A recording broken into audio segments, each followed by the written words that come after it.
आज कुछ चर्चा कबीर पर भी कर ले, क्योंकि सैकड़ों संत, महात्मा, योगी, यति, सन्यासी हुए हैं। सैकड़ों ने अपनी अपनी भावनाओं को शब्दों के माध्यम से व्यक्त किया है, परंतु कबीर की धज, कबीर का चिंतन, कबीर का विचार, कबीर का धारणा शक्ति अपने आप में अलग है। कबीर इन सब से परे हटकर है, चाहे वह सूर हो, चाहे मीरा हो, चाहे तुलसी हो, चाहे और कोई भक्त कवि हो, क्योंकि कबीर अलमस्त है, फक्कड़ है, न वह सन्यासी है न वह गृहस्थ है। गृहस्थ होते हुए भी पक्का सन्यासी है, चार चार पत्नियों के होते हुए भी वह निश्चिंत है, क्योंकि वह सन्यासी है। वह जुलाहा है और सूत के धागा के ताने बाने को बुनते हुए उसने जो कुछ कहा वह अपने आप में इतिहास में अमर हो गया। ऐसा होते हुए भी वह फक्कड़ रहा, न किसी का लेना, न किसी का देना, न समाज की परवाह, न घर की परवाह, और सन्यासी वत होते हुए भी पूरा गृहस्थ रहा। कमाल और कमाली जैसे बेटे और बेटी होते हुए भी उसने कभी आंख उठा करके भी घर की तरफ या गृहस्थ की तरफ देखा ही नहीं, क्योंकि उसका चित्त कुछ और रंग में रंग गया था, कुछ और भावनाओं में बह गया था। इसीलिए कहा है कि सभी संतों को, सभी भक्तकालीन कवियों को समझा जा सकता है, पर कबीर को समझना बहुत कठिन है। क्यों कबीर ने जो कुछ कहा है वह दो टूक कहा है, स्पष्ट कहा है। वह किसी जाति, धर्म या संप्रदाय में बंद करके नहीं बोला। अगर उसने मुसलमानों को कहा है कि कांकर पाथर जोरी के मस्जिद लई बनाए, ता चढ़ी मुल्ला बांग दे, क्या बहिरा हुआ खुदा है, तो हिंदुओं को भी पूरा फटकार लगाता है और बोलता है कि पाथर पूजे हरि मिले, तो मैं पूजू पहाड़। अरे ताते ये चक्की भली, पीस खाए संसार। इसलिए वह किसी धर्म का नहीं था, वह किसी संप्रदाय का नहीं था, वह परिवार का भी नहीं था, वह सबका था और किसी का भी नहीं था। इसलिए तो कबीर को फक्कड़ कहा है, इसीलिए तो कबीर को अलमस्त कहा है, इसीलिए तो कबीर को एक क्रांतिकारी कहा है। जिस बात का लोगों ने विरोध किया, उस बात को उसने अवश्य ही किया। समाज के ताने सहे, समाज से बहिष्कृत हुआ, घर वालों की फटकार सुनी, परिवार वालों के लांछन सहे, सिर से उठ उठ के चले जाने लगे। मगर उसने कहा मुझे इस बात की चिंता नहीं है, जो मैं कर रहा हूं दो टूक कर रहा हूं और साफ साफ कर रहा हूं, जो मेरे मन में आ रहा है मैं वह कह रहा हूं, जो मेरे घटका अंदर का राम बोल रहा है मैं वह बोल रहा हूं। इसीलिए कबीर मुझे बहुत प्रिय है। इसलिए प्रिय है कि वह डरपोक नहीं है, वह डरा हुआ नहीं है। उसने जिंदगी के मर्म को समझा है, जिंदगी की चेतना को समझा है, जिंदगी की धड़कन को समझा है। उसने समझा है कि दूसरों के दबाव में जीवन जीकर के जीवन जिया नहीं जा सकता। दूसरों की आलोचना और प्रशंसाओं के बीच में सांस नहीं दी जा सकती।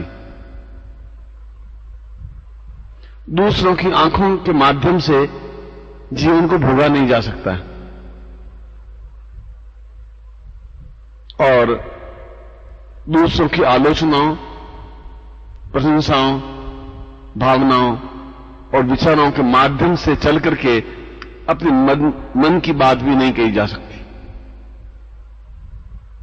इसलिए कबीर ने कहा है कि जो कुछ कहना है दो टूक कहना है, साफ साफ कहना है, बिना हिचकिचाहट के कहना है और आंखन देखी कहना है। वो कहता है कि यह पंडित कहते हैं पोथिन देखी, मैं कहता आंखन की देखी। पोथी में लिखा हुआ है वह मर चुका है, वह समाप्त हो चुका है। कोई समय वह बात सत्य रही होगी, मगर आज युग परिवर्तित हो चुका है। आज की धारणाएं अलग हैं, आज के विचार अलग हैं, आज का चिंतन अलग है। इसलिए पुराने ग्रंथों के चिंतन और विचारों के माध्यम से आज के समाज का सामंजस्य नहीं किया जा सकता। आज का समाज अलग है, तो आज के समाज के अनुसार ही जीवन को देखना पड़ेगा, भोगना पड़ेगा, एहसास करना पड़ेगा, पूर्णता देनी पड़ेगी। और इसलिए एकमात्र कबीर ऐसा हुआ है जो अपने आप में ही निराला रहा है। उसके दोहे, उसके छंद लोगों की समझ में आए ही नहीं। उसने पहली बार उल्ट बांसियां लिखी और लोग माथा पीटते रह गए, मगर उल्ट बांसियों को समझे ही नहीं। कबीर ने कहा कि बरसे कंबल भीजे पानी, कंबल बरस रहे हैं और पानी भीग रहा है, और लोग सिर्फ पीटते रह गए कि इसका क्या अर्थ है, ये क्या कह रहा है कबीर। कबीर ने कहा कि तुम समझ नहीं सकोगे, तुम तब तक नहीं समझ सकोगे जब तक तुम अपने आप में अलमस्त नहीं बन सकोगे, निर्भय नहीं बन सकोगे, निश्चिंत नहीं बन सकोगे, अपने आप में पूर्ण अवधूत नहीं बन सकोगे। सही बन सकोगे तभी तुम अपनी बात को समझ सकोगे, तभी मेरी उल्ट बांसियों को समझ सकोगे, तभी मेरी भावनाओं को समझ सकोगे। मरते समय तक और मरते समय लोगों ने कहा कि काशी में करवट लेने से या काशी में मरने से आदमी स्वर्ग नहीं जाता है, और काशी के पास एक स्थान है मगही, मगही में मरने से निश्चित रूप से आदमी नरक में जाता है। कभी इनका ऐसी बात है तो निश्चित रूप से मेरी मृत्यु मगही में ही होनी चाहिए, मैं काशी में मरना ही नहीं चाहता। और जब मरने का क्षण निकट आया तो अपने शिष्यों को, अपने अनुयायियों को कहा कि मुझे मगही ले चलो, मैं अंतिम सांस वहीं छोड़ना चाहता हूं। लोगों ने कहा तुम काशी में हो, स्वर्ग में जाने का यहां से सीधा रास्ता है। उसने कहा मुझे स्वर्ग में जाना ही नहीं है, मैं ये दिखा देना चाहता हूं कि ये पाखंड है, ढोंग है, ये छल है, ये पंडितों का बनाया हुआ एक माया जाल है, ये शब्द जाल है। अपने कर्मों से ही आदमी कुछ बनेगा। काशी में मरने से या मगही में मरने से स्वर्ग या नरक में नहीं जा सकता। और उसने अपने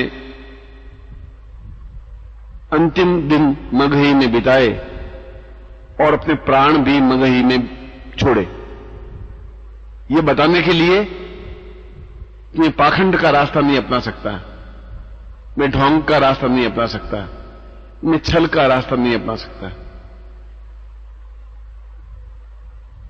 यह सब कहने का भाव मेरा यह है कि जब तक आदमी खरा सोना नहीं होगा, दो टूक नहीं होगा, निर्भय नहीं होगा, निश्चिंत नहीं होगा, स्पष्ट बोलने वाला नहीं होगा, निडर नहीं होगा, तब तक जीवन का अर्थ भी नहीं समझ सकेगा, तब तक जीवन का मर्म भी नहीं समझ सकेगा, तब तक जीवन का आनंद भी नहीं ले सकेगा। इसलिए कबीर का एक एक शब्द हीरे मोतियों से तोलने लायक है, उसकी एक एक साखी करोड़ों करोड़ों हीरों से भी ज्यादा बढ़कर है। उसने जो कुछ भी कहा है, जिसके बारे में भी कहा है, खरा कहा है, स्पष्ट कहा है, आंखन देखी कहा है। और उस रास्ते पर चलकर के ही आदमी पूर्णता प्राप्त कर सकता है, स्पष्टता प्राप्त कर सकता है, निर्भीकता प्राप्त कर सकता है, जीवन के आनंद को अनुभव कर सकता है, पूर्णता की पराकाष्ठा तक पहुंच सकता है।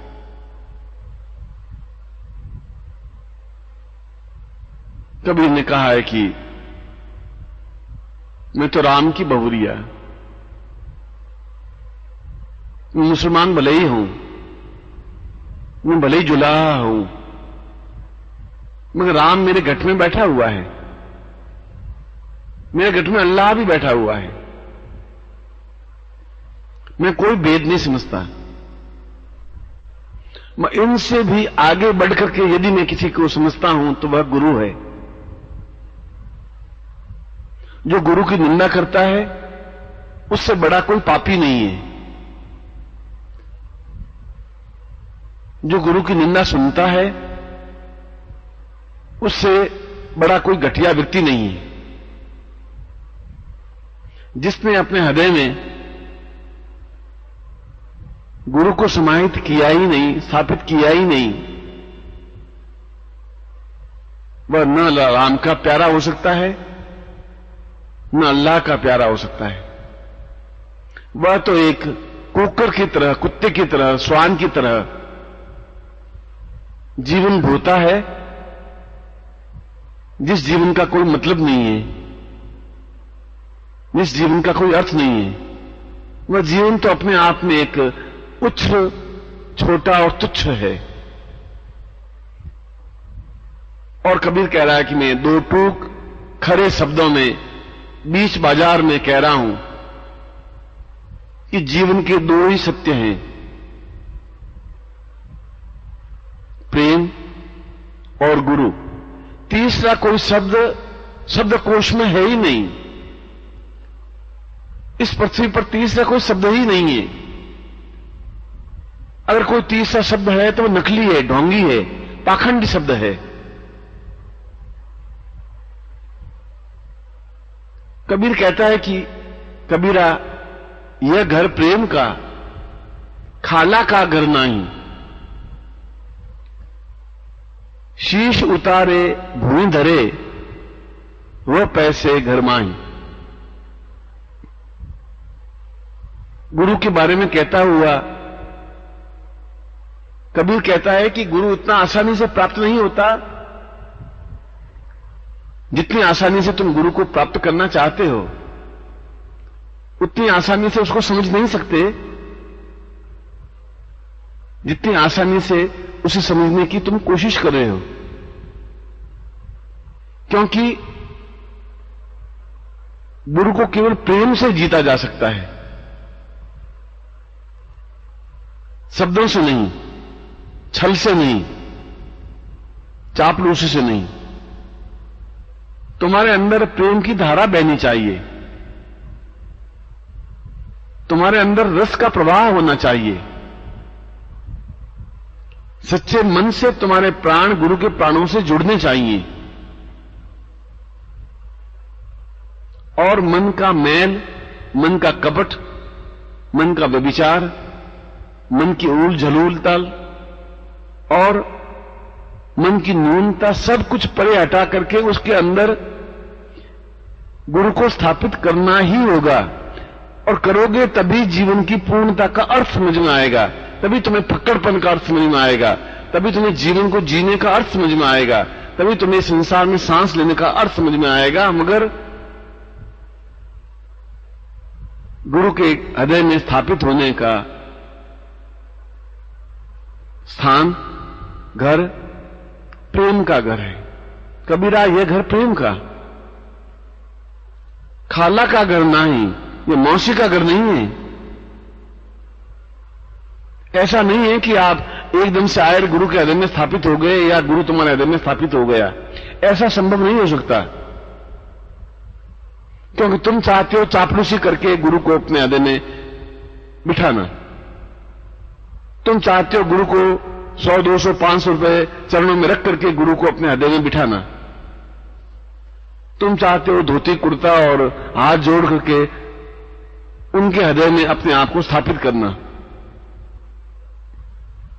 असंभव है, ऐसा नहीं हो सकता, ऐसा संभव ही नहीं है। जिन पंडितों ने, जिन मुल्लाओं ने यह कहा है वे ढोंगी हैं, वो पाखंडी हैं, उनका ज्ञान अधकचरा है, उन्होंने जीवन का अर्थ समझा ही नहीं है। कि उन्होंने जो कुछ कहा है यह पोथी पढ़ करके कहा है, पोथियों में जो लिखा है वह कहा है, और पोथी पत्रे सब झूठे हैं। आंखों से देखी हुई बात सच्ची है, आंखों से समझी हुई बात सच्ची है। क्योंकि गुरु के घर में, गुरु के हृदय में बैठने, घुसने और स्थापित होने का तो रास्ता एक ही है कि शीश उतारे भूमि धरे, वो पैसे घर माई। जो अपना सिर उतार करके जमीन पर रखने की हिम्मत रख सकता है, ताकत रख सकता है, जो अपना छल, जो अपनी बुद्धि, जो अपना कपट, जो अपना व्यभिचार, जो अपना चापलूसी, जो अपनी न्यूनता, जो अपना क्रोध उतार करके जमीन पर रखने की हिम्मत रखता है, जो तर्क और वितर्क से परे हो सकता है, जो संदेह और भ्रम से दूर हो सकता है, जो खोपड़ी में, दिमाग में जो तुम्हारे भ्रम और संदेह, कपट और व्यभिचार है, उनको तुम हटा सकते हो और हटाओ। अगर दूर कर सकते हो और बिल्कुल उस तर्क वितर्क रूपी दिमाग को, मस्तिष्क को, उस सिर को उतार करके जमीन पर फेंकने की हिम्मत रख सकते हो, तो उस गुरु के घर में उतर सकते हो, तो उस गुरु के हृदय में पैंट सकते हो, तो गुरु के सच्चे शिष्य बन सकते हो, तो गुरु की आत्मा से एकाकार हो सकता है। और यदि यह एकाकार होता है तो तुम्हारा जीवन धन्य है। यदि ऐसा होता है तो तुम सही अर्थों में पुरुष बन सकते हो। यदि ऐसा होता है तो तुम्हारे जीवन का एक एक क्षण अमूल्य है, और यदि ऐसा होता है तो तुम्हें जीवन का आनंद प्राप्त हो सकता है। जीवन का आनंद केवल यही तरीका है प्राप्त करने का। इसी तरीके से ही जीवन जी सकते हो। पत्नी के द्वारा जीवन जिया नहीं जा सकता, बेटों के द्वारा भी जीवन जिया जा सकता, परिवार और समाज के द्वारा भी जीवन को जीने की कला नहीं आ सकती, क्योंकि यह सब पाखंड है, यह छल है, यह स्वार्थ है, यह धोखा है, यह विश्वासघात है। ये तुम्हारे साथ केवल कुछ कागज के टुकड़ों के लिए, चांदी के चंद सिक्कों के लिए तुमसे जुड़े हुए हैं। और जहां स्वार्थ है वहां प्रेम नहीं हो सकता, वहां गुरु प्राप्त नहीं हो सकता। गुरु को प्राप्त करने के लिए तो अपने आप में ताकत चाहिए, हिम्मत चाहिए, हौसला चाहिए, और दांव पर अपने जीवन को फना करने की क्रिया होनी चाहिए।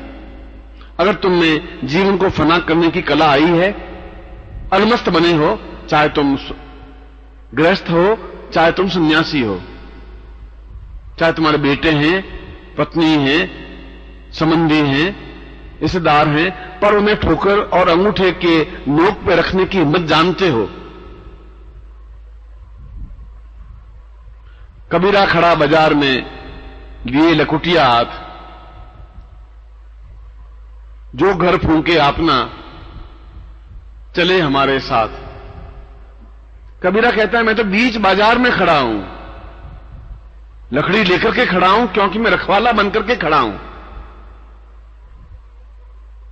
मगर यदि मेरे साथ चलना है, यदि गुरु के साथ चलना है, यदि गुरु से एकाकार होना है,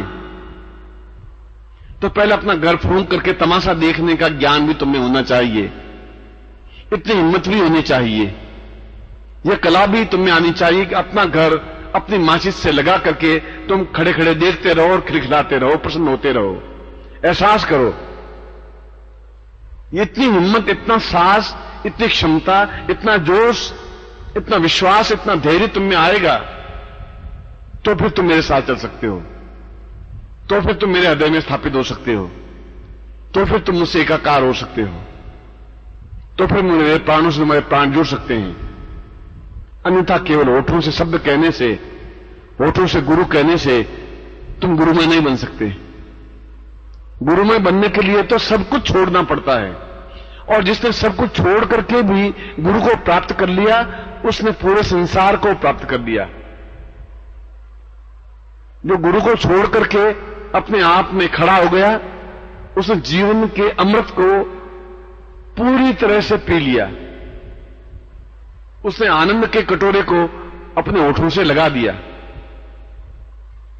उसके जीवन का एक एक क्षण सुगंधित हो उठा, स्वर्णिम हो उठा, आनंदमय हो उठा, प्राणस चेतना हो उठा, अपने आप में अद्वितीय हो उठा। और इस अद्वितीयता को प्राप्त करने के लिए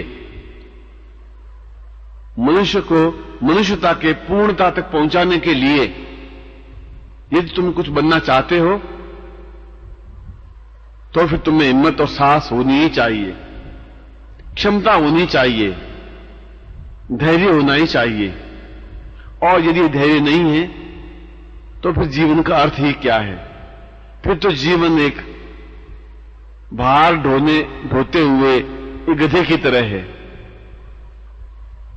भार ढो रहे हो, गठरी के ऊपर गठरी रखी जा रही है और तुम चले जा रहे हो। ये जीवन भी क्या काम का है? जीवन तो कुकुर की तरह है, कुत्ते की तरह है, श्वान की तरह है, गधे की तरह है, पशु की तरह है।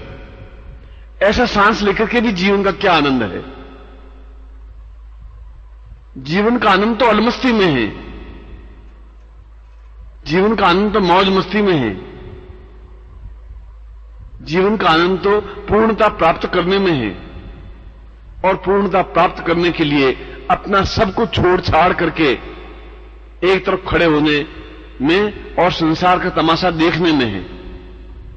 अपने परिवार का तमाशा देखने में है कि लोग कितने स्वार्थी हैं, क्यों तुमसे जुड़े हुए हैं, क्यों तुम्हारे नजदीक आना चाहते हैं, क्यों तुमसे एकाकार होना चाहते हैं। इसलिए एकाकार होना चाहते हैं कि उनका स्वार्थ तुमसे जुड़ा हुआ है। वे स्वार्थ की दीवार पर खड़े हैं और तुम इस स्वार्थ की दीवार को तोड़ोगे तो गुरु को प्राप्त करोगे। इस स्वार्थ में संबंध को तोड़ोगे तो गुरु के निकट पहुंचोगे। इन परिवार से परे हटकर के खड़े होगे तो गुरु तुम्हें दिखाई देने लगेंगे। अपने आप में हिम्मत और हौसला भरोगे तो तुम्हारी आंखों में गुरु समाहित होंगे। अपना घर फूंक कर तमाशा देखने की क्रिया करोगे तो पूर्णता के साथ गुरु को अपने हृदय में स्थापित कर सकोगे। और जिसने गुरु को हृदय में स्थापित कर लिया वह धन्य हो गया। उसने जीवन का मर्म समझ लिया, उसने जीवन का आनंद समझ लिया, वह जीवन से एकाकार हो गया। उसने जीवन को अपने अंदर उतार लिया और वह खुद जीवन के अंदर उतर गया। क्योंकि जीवन जीना एक कला है और वह कला स्वार्थ में छिपी हुई नहीं है, ढोंग और पाखंड में छिपी हुई नहीं है, रुपए पैसे धन दौलत में छिपी हुई नहीं है, एकाकार होने में नहीं है, स्वार्थ में नहीं है, परिवार के बीच भी नहीं है, लंगोट लगा करके जंगलों में घूमने से भी नहीं है, तुम्बी और जटा बढ़ा करके बम बम बोलने से भी नहीं है। यह कला तो अपने आप में फना होकर के ही प्राप्त की जा सकती है, अपने आप को उछाल करके ही की जा सकती है। और यदि तुमने उछल करके हिम्मत के साथ, हौसले के साथ, जीवंतता के साथ, प्राण चेतना के साथ गुरु को प्राप्त कर लिया तो राम को भी प्राप्त कर लिया, अल्लाह को भी प्राप्त कर लिया। क्योंकि गुरु के राजपथ से होकर के ही राम तक पहुंचा जा सकता है। गुरु के मार्ग से ही चल करके अल्लाह से एकाकार हुआ जा सकता है। गुरु के द्वारा ही ब्रह्म को पहचाना जा सकता है। गुरु के द्वारा ही सफलता पाई जा सकती है। गुरु के द्वारा ही जीवन को जीने का अर्थ समझ में आ सकता है। गुरु के द्वारा ही परिपूर्णता पाई जा सकती है। और यह परिपूर्णता पाना ही तो जीवन है, यही तो आनंद है, यही जीवन की श्रेष्ठता है। और इसको पाना ही है क्योंकि हमने जीवन लिया है और जीवन जीना है।